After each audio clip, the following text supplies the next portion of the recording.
Hi campers.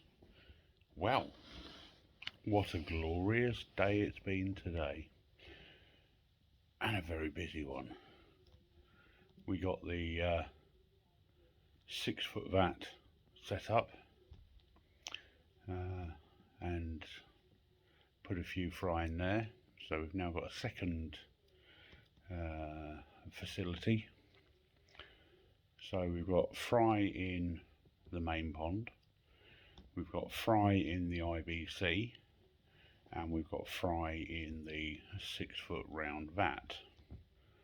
3 different setups. Be interesting to see what happens.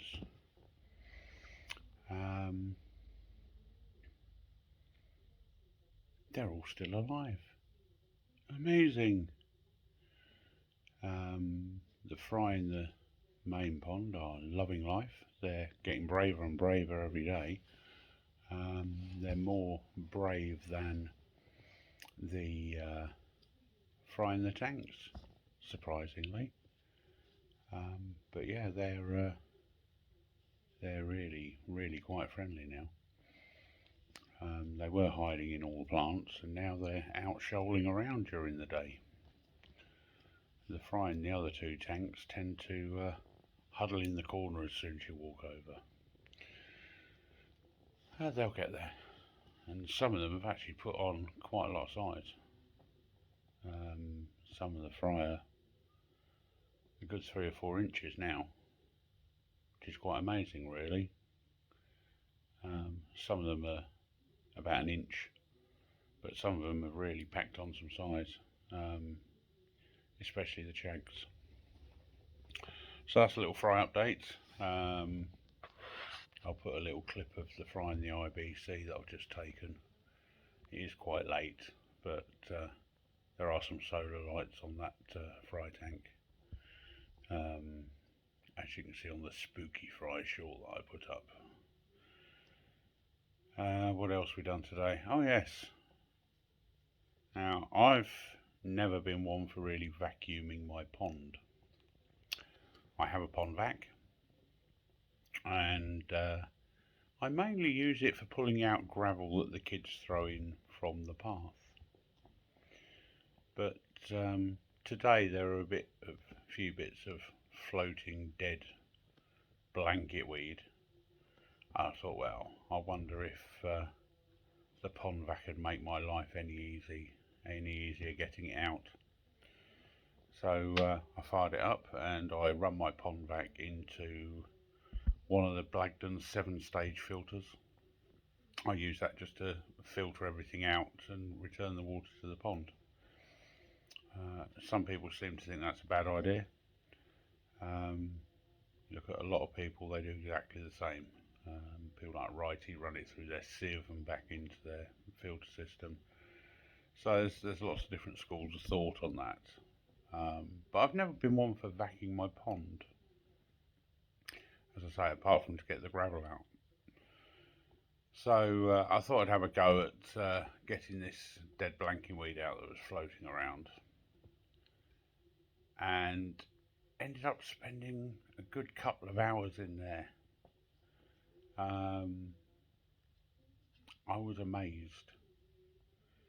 I started vacuuming the walls where the blanket weed was, and it was obviously pulling some of the blanket weed off, but the amount of crud caught in that blanket weed was ridiculous. I'm not even going to put a video clip up because I'm thoroughly embarrassed by it. The amount of crud that was coming out of that pond just caught in blanket weed was there's no words. It was like when you backwash an Easy Pod. It was that colour when it was discharging out of the vacuum. So yeah, I've never been an advocate of vacuuming ponds. I've always thought it was a bit of a waste of time, to be honest. Having seen what came out of that pond today, I think I'm probably going to be doing it a bit more regularly. So that was a bit of an eye-opener. And if you've never vacuumed your pond, get yourself a cheap pond vacuum and have a go and see what comes out, because I think you'll be amazed. I know I was. So yeah, over the next few days, I can see me spending a couple of hours in there doing some more. I need to find the proper vac head because I've just been using the pipe basically. I've got a little head, but I've got a full size sort of carpet type head, which I'll have to find because it does take a little while to vac a pond as big as mine. So the bigger head will be beneficial. So that's my thought on pond vacuums, and I've only got a cheap Bermuda one. I haven't got one of these £500-600 Oasis ones. It's just one of those ones that runs for 30 seconds until it fills up with water and then discharges. It'd be nice if it was continuous running. It'd make the job half as long. But I can't warrant 500 quid on a vacuum cleaner for a pond. It doesn't make financial sense to me. Maybe one day. But yeah, pond vacs, very good things, in my opinion, from my experience today. Maybe it's just because I'm keeping heavier fish stocks that I'm getting that sort of build up in the blanket weed, and I've never really had blanket weed like this either. So yeah, a bit of an eye opener, that one. But it was filthy, absolutely filthy. So there's going to be a lot of vacuuming going on to try and catch up with what's trapped in there, because obviously you stir it up and then it settles again, and nightmare. But we'll get there. We'll get there. Lots of filter flushing, lots of vacuuming.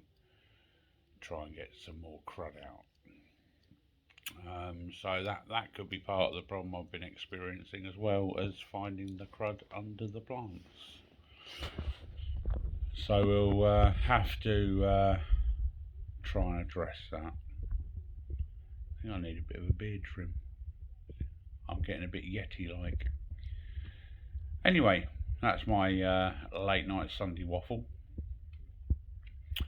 So without further ado, I will give you a few seconds of the fry swimming around the tank, happy as Larry. And hopefully you'll see some of the different varieties in there, and some of the different sizes. Yeah, first time doing fry, all a massive learning curve. When Vince says you don't know how much work it is, he wasn't kidding. He really wasn't kidding. It is very, very, very time consuming. But it's a whole heap of fun as well. But yeah, I'm amazed the difference in growth rates between the different types. And it is really the different types. It's like all the jags are head and shoulders above everything else. So yeah, it's interesting because the different varieties, as I like to call them, all seem to be grouped in the same sort of size brackets, if you like. So it's a very, sorry, the dog's just climbing on something. I'm just checking what he's doing. It's quite interesting, But yeah, so far so good. A week in. Not a major milestone for a lot of people, but first time keeping fry, and a lot of fry. I'm feeling quite an achievement that we haven't had a massive crash and lost a load of fry.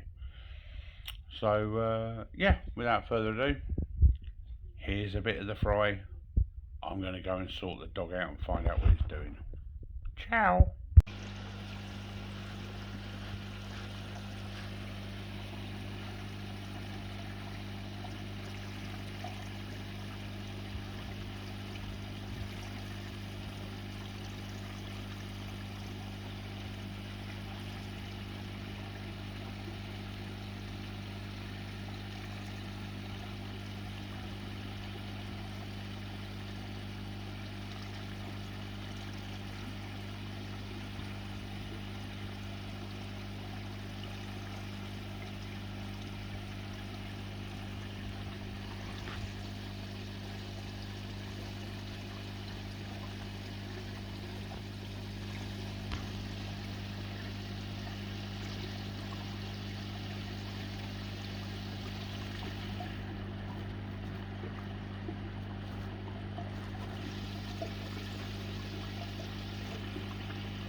I've throttled the easy pod back a bit just to not having causing a tornado in there, so they're still sort of huddled up around the back though.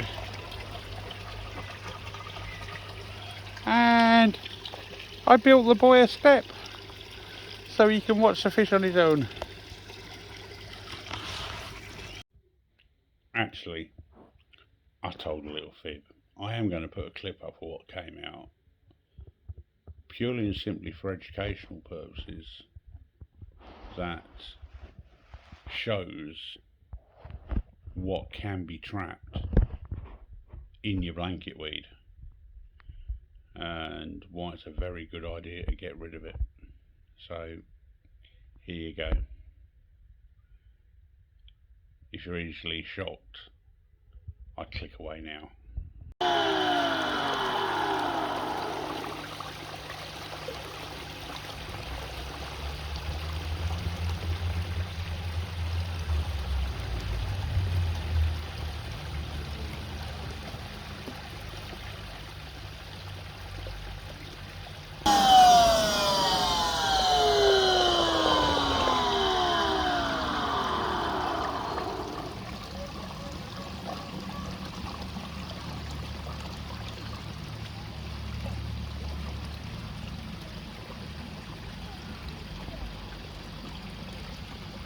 And that is what is coming up off the bottom of my pond. Lovely.